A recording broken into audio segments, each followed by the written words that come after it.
Hello dear students, welcome to all of you. Student IQ classes में आपका स्वागत है।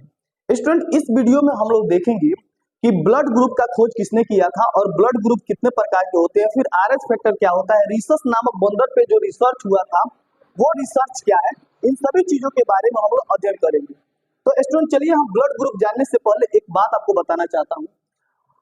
बहुत दिन पहले जो वैदिक युग था हमारा, जब जब हमारा इलाज होता था, तो जब खून की कमी हो जाती थी, जब लोगों को खून चढ़ाया जाता था, तो उस स्थिति में लोगों की मृत्यु हो जाती थी। और वो मृत्यु इस कारण से हो जाती थी क्योंकि उस समय लोगों को ब्लड ग्रुप के बारे में पता नहीं था और उन लोगों को लगता था कि ब्लड तो ब्लड ही है, किसी में चढ़ा दो, ब्लड का रंग तो लाल ही होता है, तो किसी में कोई भी ब्लड चढ़ा दिया जाता था, जिसके कारण क्या होता था कि लोगों की मृत्यु हो जाती थी। तो 1825 ईस्वी में एक वैज्ञानिक आए जिनका नाम था जेम्स ब्लेंडेड। उन्होंने सफलतापूर्वक ब्लड जो है ना वह ट्रांसफ्यूजन किया था। ठीक है, चलो इनका सफलतापूर्वक हो गया, चलो भाई व्यक्ति की जान बच गई, लेकिन इनको भी पता नहीं था। तो 1900 ईस्वी की बात है, एक वैज्ञानिक आए जिनका नाम था लैंड स्टीनर। लैंड स्टीनर ने उस समय बताया कि मनुष्यों में 4 प्रकार के ब्लड ग्रुप पाए जाते हैं। उस 4 प्रकार के ब्लड ग्रुप को उन्होंने कहा कि ए, बी और ए बी और ओ, ये 4 प्रकार के ब्लड ग्रुप के बारे में लैंड स्टीनर ने बताया। इसमें पॉजिटिव भी होते हैं, जैसे कि ये पॉजिटिव ले लीजिए, और इसमें आपको नेगेटिव भी ले सकते हैं। ये नेगेटिव आप ले सकते हैं, इसको पॉजिटिव और नेगेटिव दोनों होते हैं। तो यहाँ तक तो बात चलो ठीक थी। उसके बाद आगे की कहानी मैं आपको बता रहा हूँ। आगे की कहानी ध्यान से देखिएगा। कोई भी ब्लड ग्रुप होता है, जैसे कि हम जानते हैं कि हमारे जो ब्लड होते हैं, ब्लड के मेनली 2 पार्ट अगर माने तो एक होता है प्लाज्मा और दूसरा होता है ब्लड कार्पल्स। अब आप जानते हैं कि ब्लड कार्पल्स होते हैं आरबीसी, डब्ल्यूबीसी तथा प्लेटलेट्स, और प्लाज्मा जो होता है 55% होता है और ये होते हैं 45%। ये टोटल कार्पस जो होते हैं इसमें तैरते हैं। इतना बात आपको याद रखना कि ये टोटल जो कार्पल्स होते हैं, यानी ये जो रक्ताणु होते हैं, वो इस प्लाज्मा में तैरते हैं। सेम वैसे ही जैसे कि कोई व्यक्ति नाव जो है ना पानी में तैरती है, वैसे ये भी कार्पल्स इसमें तैरते हैं। इस बात को आपको याद रखना है। चलिए, जैसे कि इंसान पानी में तैरता है, उसी तरह कार्पल्स भी प्लाज्मा में तैरते रहते हैं। बात यहाँ पे नहीं खत्म, हम लोगों को मेनली देखना है ये ब्लड कार्पस में आरबीसी के बारे में, कि आरबीसी को हम लेंगे और आरबीसी को जो है ना उस जब टेस्ट किया गया तो 4 प्रकार के ब्लड ग्रुप पाए जाते हैं। देखिए, ब्लड ग्रुप की जांच करना बहुत ही आसान होता है। मैं एक बार ब्लड ग्रुप जांच करवाने के लिए गया था और मेरा एक मित्र था, उसने मेरे सामने ही ब्लड ग्रुप जांच किया। उसने क्या किया कि मेरे ब्लड को निकाल के और एक शीशे के स्लाइड पर रखा और ऐसे ऐसे 2 बार 4 बार मिलाया, उसके बाद माइक्रोस्कोप से देखा गया। देखिए, इसमें एक्चुअली होता है क्या, जब माइक्रोस्कोप से देखा जाता है ना, तो जो आरबीसी का आकार ए की तरह दिखाई देता है वह कह दिया जाता है कि ए है, राइट। जो आरबीसी का आकार अगर बी की तरह दिखाई देता है, यानी ऐसे दिखाई देता है, तो कह दिया जाता है कि यह ब्लड ग्रुप बी है। जिसमें कोई भी ये ए या ए बी नहीं पाया जाता है उसको कह दिया जाता है जीरो, यानी उसको कह दिया जाता है कि यह ओ है। और जिसमें ए और बी दोनों पाया जाता है, माइक्रोस्कोप से देखने पर दोनों अगर उसमें इसको बोलते हैं एंटीजन, दोनों अगर एंटीजन अगर दिखाई देता है तो उसको कहते हैं ए बी ग्रुप है। जिसमें सिर्फ एंटीजन ए होता है, ऐसे निकला होता है नुकीला की तरह, अगर एंटीजन ए होता है तो उसको कहा जाता है ए ब्लड ग्रुप है। जिसमें बी की तरह होता है, ऐसे अगर दिखाई देता है, तो उसको कह दिया जाता है बी ब्लड ग्रुप है। जिसमें कोई एंटीजन नहीं दिखाई देता है उसको हम कह देते हैं कि यह ओ ब्लड ग्रुप है। जिसमें दोनों एंटीजन दिखाई देता है उसे हम कहते हैं कि यह ए बी ब्लड ग्रुप है। तो ये शीशे के स्लाइड पर माइक्रोस्कोप से देख के इसको पता लगा सकता है। आप भी इसको देखकर पता लगा सकते हैं अगर आपके पास माइक्रोस्कोप अवेलेबल है तो। ठीक है स्टूडेंट, आगे की बात करें हम, तो यहाँ पे इस चित्र को आप देखिएगा, तो यह चित्र जो है ना वो एंटीबॉडी का चित्र है। इसको हम लोग कहते हैं एंटीबॉडी। ठीक है, एंटीबॉडी क्या होता है?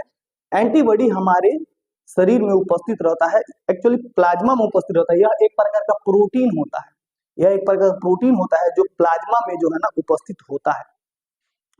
और ये जो है ना, ये अंदर वाले भाग को पैथोजन और ये एंटीजन होते हैं। और एंटीजन 2 प्रकार के होते हैं। एंटीजन 2 प्रकार के होते हैं, एक एंटीजन को ए कहा जाता है, दूसरे एंटीजन को हम लोग बी के नाम से जानते हैं, क्योंकि दोनों एक दूसरे से डिफरेंट होते हैं और डिफरेंट चीजों को अलग अलग ए या बी से डिनोट कर दिया जाता है। तो एंटीजन दो प्रकार के हो गए और एंटीबॉडी भी दो प्रकार की होती है। तो याद नाम कीजिए, तो एंटीबॉडी कितना प्रकार की, एंटीबॉडी दो प्रकार की होती है। एक एंटीबॉडी को हम लोग स्मॉल ए से इंडिकेट कर देते हैं और दूसरी एंटीबॉडी को हम लोग स्मॉल बी से इंडिकेट कर देते हैं। उसी तरह जो एंटीजन है, एक एंटीजन को हम लोग ए से डिनोट कर देते हैं और दूसरे एंटीजन को हम लोग बी से डिनोट कर देते हैं। तो ये वाले को हम लोग एंटीजन कहते हैं, ये वाले को हम लोग एंटीबॉडी कहते हैं। ठीक है, एक्चुअली होता क्या है कि अगर हम आगे देखें, मान लीजिए कि अब हम कहते हैं ना कि किसमें कौन एंटीबॉडी, किस ब्लड में कौन एंटीजन पाया जाता है, तो उसको आप देखिएगा ध्यान से। सपोज दैट कि अगर हम नेक्स्ट फिगर को उठा के देखें, तो यहाँ पे हम देखेंगे कि ये एक ब्लड ग्रुप है, जो यहाँ पे ए ब्लड ग्रुप, ए से शुरू करते हैं, थोड़ा सा अच्छा लगता है, ए फॉर एप्पल से शुरू करते हैं। तो जो ये ए ब्लड ग्रुप है, इसमें जो ये नुकीला सा भाग जो दिखाई दे रहा है, ये जो नुकीला सा भाग दिखाई दे रहा है, ये जो नुकीला सा भाग दिखाई दे रहा है, इसकी आकृति जो होती है वो ए की तरह है, क्योंकि ए, तो इसीलिए इसको कहते हैं हम लोग एंटीजन ए। एंटीजन ए होता है और एंटीजन ए जो होता है, वो एंटीजन ए जो होता है, अगर हम देखें यहाँ पे, तो यहाँ पे हम फिगर अपने हाथ से बना लेते हैं। जो ये एंटीजन ए होता है, इसमें एंटीबॉडी जो होती है वो एंटीबॉडी बी पाई जाती है। मान लीजिए कि एक प्रकार की ये एंटीबॉडी है, तो एंटीबॉडी जो है ना, इसमें बी एंटीबॉडी पाई जाती है। ऐसे मैं बढ़िया से बना देता हूँ, थोड़ा सा चौड़ा बना देता हूँ, इसमें एंटीबॉडी बी पाई जाती है। ध्यान से देखिए, अगर हमारा ये एंटीजन है, अभी हम ए बी आप मत देखिए, इस फिगर में ए बी दिखाया गया है, लेकिन ए बी को आप मत देखिए, आप सिंपल में देखिए कि जिस प्रकार यहाँ पे ए ब्लड ग्रुप है, ए एंटीजन है, अगर यहाँ पे एंटीजन ए है, तो इसमें जो एंटीबॉडी होती है, जैसा कि मैंने बताया कि एंटीबॉडी जो होती है वो दो प्रकार की होती है, एक स्मॉल ए और एक स्मॉल बी, है ना। ये हमारी एंटीबॉडी होती है और ये एंटीजन है, जो निकला हुआ ना एंटीजन है, ये एंटीजन भी दो प्रकार का होता है, एक को हम लोग ए कहते हैं, दूसरा को बी कहते हैं, दो ही प्रकार के पाए जाते हैं। इस बात को भी आपको याद रखना है। तो जो हमारा ए है, ए एंटीजन है और ये हमारा एंटीबॉडी बी, तो जिसमें ए एंटीजन होता है उसमें एंटीबॉडी बी पाई जाती है। यह इसलिए पाई जाती है क्योंकि जब ब्लड जो है ना, जब ब्लड इसमें आके टकराएगा, तो ये ए वाला भाग आके इसमें नहीं फंसेगा, और जब ए वाला भाग इसमें नहीं फंसेगा तो ब्लड जो है ना पूरे शरीर में आसानी से कैरी करेगा, दौड़ेगा, कोई दिक्कत नहीं होगा। ठीक है, जो ये बी एंटीजन होता है, यहाँ पे बी की तरह दिखाई देगा आपको, ये बी की तरह दिखाई देगा। हालांकि ये चित्र थोड़ा सा अजीब बनाया गया है, इसको मेंशन मत लीजिए, समझाने के लिए है। अगर ये बी एंटीजन है, बी एंटीजन में जो हमारा एंटीबॉडी होता है, बी एंटीजन में हमारा एंटीबॉडी जो होता है वह ए होता है। तो देखिए ए बीच में ऐसे कर देंगे तो ये हो जाएगा, लेकिन ये एकदम नुकीला ए की तरह दिखाई देगा, ये थोड़ा सा गोल दिखाई देगा आपको, ये गोल, ये बी की तरह दिखाई देगा, थोड़ा सा बी की तरह, तो ये बी की तरह दिखाई देगा। तो ए एंटीजन में जो हमारा एंटीबॉडी होगा वो बी होगा, बी का मतलब दोनों अलग अलग रहेगा, ए है तो ये बी रहेगा और ये बी है तो ये क्या रहेगा, ए रहेगा, एकदम उल्टा। ए रहे एंटीजन तो एंटीबॉडी बी रहे एंटीजन तो एंटीबॉडी ए। क्यों? क्योंकि ये चीज जब ब्लड चलेगा, जब ब्लड आएगा प्लाज्मा, जैसे कि हम जानते हैं ना कि ये आरबीसी जो है ना वो प्लाज्मा में तैरता है। ऐसे आरबीसी क्या करता है, प्लाज्मा में तैरता है। अब आप बताइए, जब प्लाज्मा में तैरेगा तो प्लाज्मा में ही ये एंटीबॉडी हमारा पाया जाता है, तो जाके तो उसमें फंस जाएगा। तो इसीलिए यह बी के साथ ये ए होता है और ये उल्टा रहेगा तो ना फंसने का कोई डर नहीं रहेगा। देखिए, अगर ये बी अगर चाहेगा इसमें आके फंसना तो भी इसमें नहीं फंस पाएगा, तो यहाँ यहीं तक रह जाएगा, तो यहाँ आसानी से हमारा ब्लड पूरे शरीर में दौड़ेगा। अब बात आती है ए बी के साथ। जो ए बी होता है, इसमें ए भी एंटीजन होता है और बी भी एंटीजन होता है, बी भी एंटीजन होता है और ए भी एंटीजन होता है। अब इसके साथ प्रॉब्लम हो गया, कि ए और बी जब दोनों एंटीजन एक साथ रहेंगे, एक ही आरबीसी में रहेंगे, तो आप बताइए उनके लिए ए एंटीबॉडी दिया जाए कि बी एंटीबॉडी दिया जाए। तो यहाँ पे ना तो ए एंटीबॉडी दिया गया और ना ही बी एंटीबॉडी दिया गया, तो ए बी एंटीजन में कोई एंटीबॉडी नहीं होता है। तो क्वेश्चन पूछेगा कि कौन सा ऐसा ब्लड ग्रुप है जिसमें कोई भी एंटीबॉडी नहीं होता है। तो ए बी एंटीजन यानी ए बी ब्लड ग्रुप वालों में कोई एंटीबॉडी नहीं होता है। तो ऐसे कहा जाता है कि अगर एंटीबॉडी नहीं होता है तो ए बी वाले जल्दी बीमार पड़ते हैं, लेकिन ऐसा है नहीं, ए बी वाले व्यक्ति को उतना जल्दी बीमार नहीं पड़ते हैं। लेकिन ए में बी एंटीजन ए ग्रुप वालों में बी एंटीबॉडी, बी ग्रुप वालों में ए एंटीबॉडी और ए बी ग्रुप वालों में कोई एंटीबॉडी नहीं पाया जाता है। इसीलिए ये थोड़ा सा मर्जिया टाइप के होते हैं ए बी वाले होंगे तो चिड़िएगा नहीं। तो ये ए बी जिसमें ग्रुप पाया जाता है उसमें कोई एंटीबॉडी नहीं पाया जाता है। अब बात आया ओ के साथ। जो ये ओ होते हैं इनके ऊपर ना ए है ना बी है। तो ओ ग्रुप में, ओ आरबीसी वाले ग्रुप में कोई एंटीजन नहीं पाया जाता, ना ही ए ना ही बी। तो यहाँ पे एकदम जीरो होता है। तो इनमें जो है ना दो एंटीबॉडी पाया दिया जाता है, एक बी एंटीबॉडी और एक ए एंटीबॉडी। तो कहा जाता है कि जो ओ ग्रुप वाले होते हैं वो जल्दी बीमार नहीं पड़ते हैं क्योंकि इनमें दो दो एंटीबॉडी पाया जाता है। तो किस ग्रुप में कौन से ऐसे ग्रुप होते हैं जिनमें दो दो एंटीबॉडी पाया जाता है? तो आप कहिएगा कि सर ओ ग्रुप वालों में दो दो एंटीबॉडी पाया जाता है, क्योंकि ये किसी में भी तैर सकते हैं, फंसने का तो डर रहेगा नहीं। ये तैरेगा तो इसके साथ तो कुछ है ना, ये ना इसमें फंसेगा आगे ना इसमें फंसेगा आगे। तो यही कारण है कि ओ ब्लड ग्रुप में दो दो एंटीबॉडी पाया जाता है, क्योंकि टेंशन नहीं है, कहीं भी दौड़ सकेगा। चलिए यहां तक आपको बात समझ में आ गई। अब आप यहीं से एक और बात समझिए। अगर मैं आपको कहूंगा कि स्टूडेंट बताइए कि जो ये ए ब्लड ग्रुप वाला है वह किसको अपना ब्लड दान कर सकता है?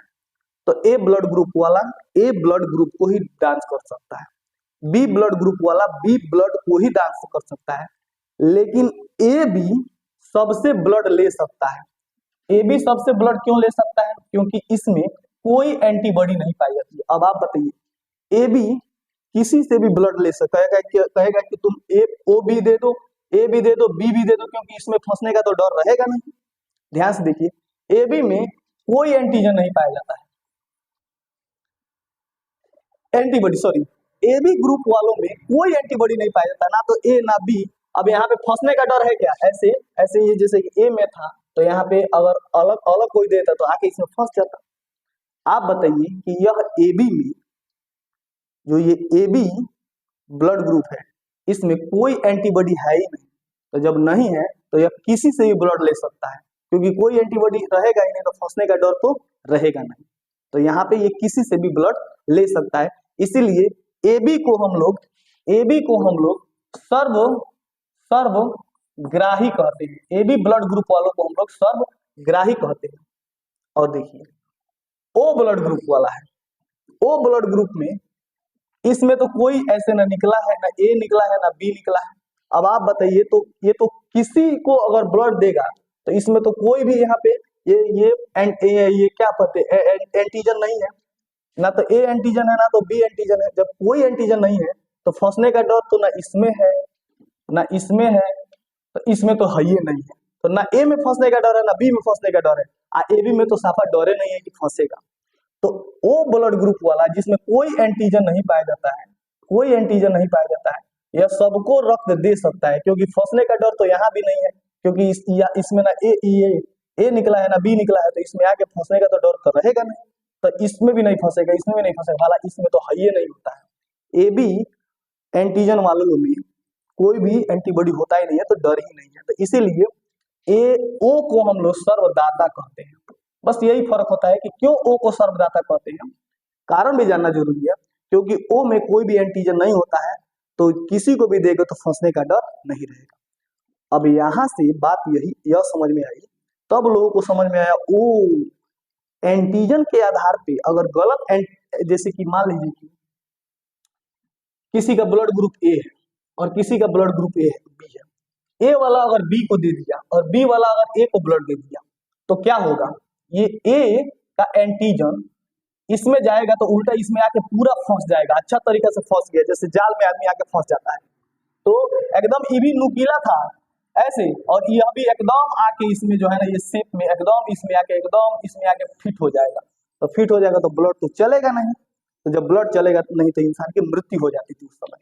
उसी तरह अगर बी वाला अगर ए को ब्लड देता था तो बी में जो है ना ऐसे एंटीबॉडी थी और ये आके इसमें एकदम बिल्कुल फिट हो जाती थी, जैसे कि किसी लकड़ी को गुटके को एकदम फिट कर दिया था, फिक्स कर दिया था, तो बी वाला ए में आके फिट हो जाता। तो इसीलिए बी वाले का ब्लड अगर ए में चढ़ा दिया जाएगा तो उसकी मृत्यु हो जाएगी, ए वाले का ब्लड अगर बी में चढ़ा दिया जाएगा तो उसकी मृत्यु हो जाएगी, ए बी को अगर इसमें चढ़ा दिया जाएगा तो ये मृत्यु हो जाएगी, ए बी को अगर इसमें चढ़ा दिया जाएगा तो मृत्यु हो जाएगी। इसीलिए ब्लड ग्रुप देखकर चढ़ाया जाता है। ठीक है, यहाँ तक बात समझ में आ गई। अब आगे हम बढ़ते हैं, यहाँ पे एक बात आपसे बताएंगे, 1940 ईस्वी की बात है। कब की बात है? 1940 ईस्वी की बात है। एक वैज्ञानिक का नाम याद रखना है आपको, लैंड एस्टीनर एवं वीनर। लैंड एस्टीनर और वीनर ने रीसस नामक बंदर पर एक एक्सपेरिमेंट किया। उन्होंने देखा, बहुत सारे बंदरों को इकट्ठा किया और बंदरों को इकट्ठा करने के बाद वो उनका ब्लड ग्रुप जांच किया। तो जब ब्लड ग्रुप जांच किया गया तो बहुत सारे बंदरों के जो है ना ऊपर ऐसे पाए गए, कुछ बंदरों के ऊपर जो है ना ऐसे ब्लड ग्रुप पाए गए। ठीक है, फिर और बंदरों को लाया गया, उन पर रिसर्च किया गया, तो देखा गया एकदम एक बाई जब देखे लैंड एस्टीनर तो उनका माथा जो है ना एक, और वीनर तो उनका माथा एकदम ठनका।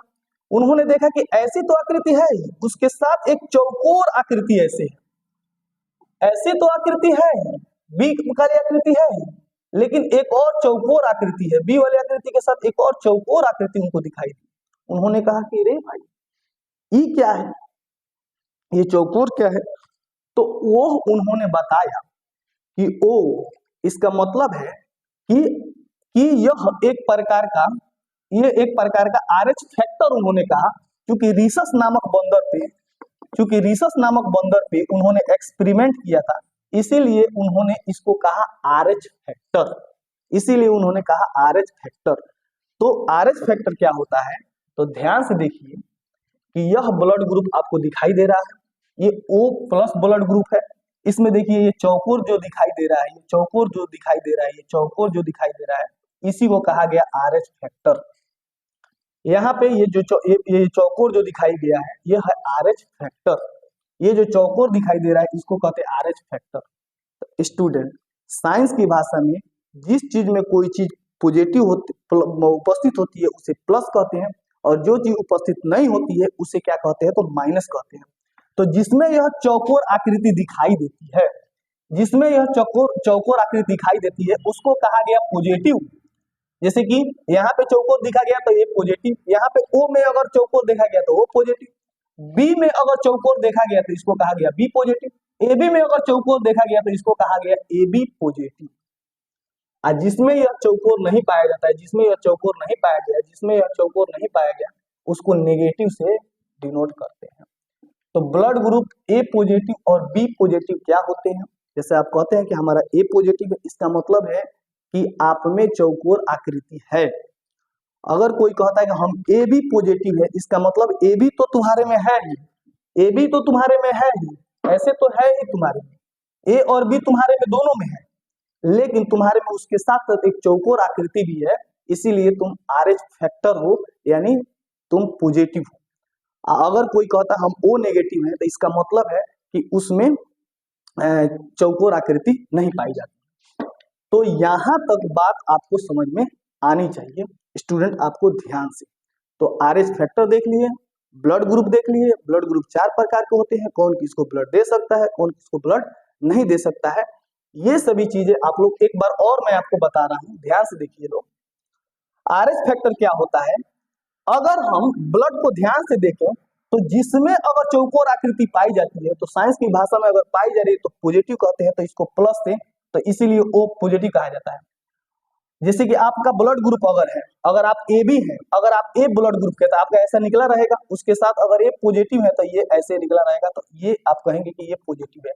और जिसमें सिर्फ ए रहेगा, अगर ये नहीं रहेगा तो इसको कहते हैं ए नेगेटिव। तो जिसमें चौकोर नहीं निकला रहता है उससे कहते हैं ए नेगेटिव। यानी जिसमें RH फैक्टर नहीं होता है वो नेगेटिव होता है, और जिसमें RH फैक्टर मौजूद होता है उसे क्या कहते हैं, तो पॉजिटिव कहते हैं। उसके बाद से कभी कभी होता क्या है, यहाँ पे आप देख सकते हैं अलग अलग मैंने आकृति लिया है। यहाँ पे ये ए एंटीजन है और यहाँ पे एंटीबॉडी बी है, हरा कलर में दिखाया गया है। यहाँ पे बी एंटीजन है हरा कलर वाला में, ये लाल प्रकार की एंटीबॉडी पाई जाती है। यहाँ पे हरा और लाल दोनों है, यहाँ पे लाल और हरा दोनों है, तो दोनों है तो इसमें कोई एंटीबॉडी नहीं पाई जाती है। और इसमें कोई एंटीजन नहीं है तो इसमें दोनों एंटीबॉडी पाया जाता है। देख लीजिए यहाँ पे, तो आप आसानी से देख सकते हैं।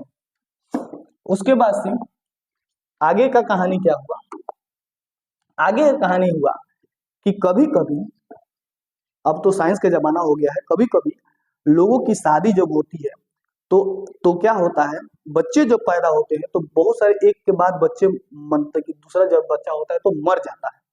तो वह इसलिए होता है क्योंकि माता का ब्लड ग्रुप जो है ना पॉजिटिव होता है और पिता का ब्लड ग्रुप जो होता है नेगेटिव होता है, या या माता का ब्लड ग्रुप नेगेटिव होता है और पिता का ब्लड ग्रुप पॉजिटिव होता है, जिसके कारण दोनों का मेल नहीं खाता है। तो एक संतान जिंदा रहती है, उसके बाद की संतान जो होती है मर जाती है। उस बीमारी को हम लोग कहते हैं इरेथ्रोब्लास्टिस के नाम से जानते हैं। इरेथ्रोब्लास्टिस के नाम से जानते हैं कि मेल पॉजिटिव रहेगा, फीमेल नेगेटिव रहेगी, या मेल नेगेटिव रहेगा और फीमेल पॉजिटिव रहेगी। ऐसी स्थिति में अगर शादी हो जाती है, दोनों अलग अलग ग्रुप के रहते हैं, शादी हो जाती है, तो आने वाली जो संतान होती है वह एक संतान जिंदा रहती है, दूसरी संतान आगे जो है ना वह नहीं होती है, मर जाती है। तो यहाँ तक मैं आपको समझाने में सफल रहा। स्टूडेंट, मिलते हैं नेक्स्ट वीडियो में, जिसमें हम लोग बताएंगे कि अगर माँ का ब्लड ग्रुप ए हो तो पिता का ब्लड ग्रुप बी हो तो आने वाली संतान का ब्लड ग्रुप क्या होगा। ऐसे बहुत सारे क्वेश्चन बनते हैं। तो फिर मिलते हैं नेक्स्ट वीडियो में। Thank you.